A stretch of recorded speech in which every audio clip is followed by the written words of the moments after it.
আসসালামু আলাইকুম ভিউয়ার্স, সবাই কেমন আছেন? আশা করি ভালো আছেন। তো আমার ছাদ বাগানে চলে আসলাম। আজকে ভেবেছিলাম সিম গাছ কেটে দিব, সিম ধরে না। পরে দেখি যে মাশাআল্লাহ যে লাল সিম ধরেছে সুন্দর, আর অনেক জায়গায় সিম ধরে আছে। এদিকে নানা রকম ফুল, এদিকে হচ্ছে কুমড়ো গাছ, পোশাকের গাছ, আদা গাছ, রসুন গাছ, এদিকে হচ্ছে কচু শাক, এদিকে সিম আরও ধরেছে উপরের দিকে।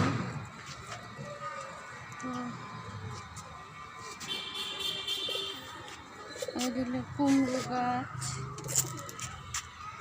আলু শাক হয়েছে,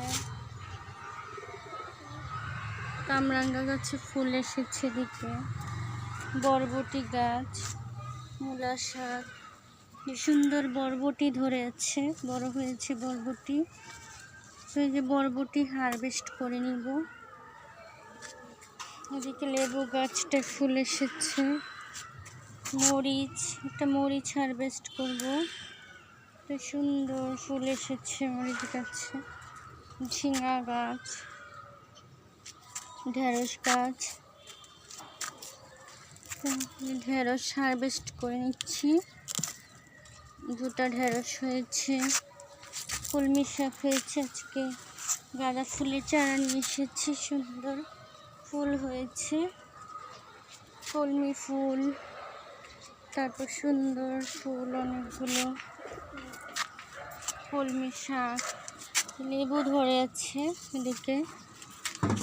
অনেক লেবু খেয়েছি, সিডলেস লেবুগুলো। এদিকে আছে আমড়া ধরে আছে, নানা রকম গাছপালা, মূলা শাক, বেগুনের গাছ, পেঁয়াজ গাছ হয়েছে। তো ওইদিকে বড়ই ধরেছে, সফেদা ধরেছে, এদিকে কবুতর আছে, মাশাআল্লাহ। একটা এদিকে হচ্ছে করলা, করলা বড় হয়েছে, হারভেস্ট করে নিব করলাটা। আর এদিকে দেখে আরেকটা হয়েছে, মাশাআল্লাহ অনেক বড় হয়েছে। তো এটাও হারভেস্ট করে নিচ্ছি করলাটাও।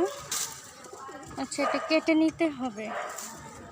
তো এদিকে বড়ই ধরেছে, তারপর পেয়ারা ধরেছে, সিম ধরতেছে, এদিকে সফেদা গাছে ফুল এসেছে। তো এদিকে আছে সিম গাছ, পুঁই শাক, তারপরে কুমড়ো গাছ, ধুন্দুল গাছ, অনেক গাছ, কবুতর আছে এদিকে। এদিকে হচ্ছে মাশাআল্লাহ সুন্দর যে চিচিঙ্গা ধরে আছে, চিচিঙ্গা গাছ। তো হারভেস্ট করতে বেশি ভালো লাগে সব কিছু। তো এদিকে আছে চিচিঙ্গা গাছ, লাউ গাছ, পুঁই শাক, তারপরে নানা রকম গাছ। তো এখানে একটা ধুন্দুল ধরেছে, ধুন্দুলটা বড় হয়ে গেছে, হারভেস্ট করতে হবে। তো আমি এদিকে পলি দিয়ে বেঁধে দিই যাতে নষ্ট না হয়। বড় হয়ে গেছে ধুন্দুলটা। সবাই আমার ইউটিউব চ্যানেলটাকে সাবস্ক্রাইব করে দিবেন, লাইক কমেন্ট শেয়ার করে দিবেন, পাশে থাকবেন, সবাই ভালো থাকবেন। আল্লাহ হাফেজ।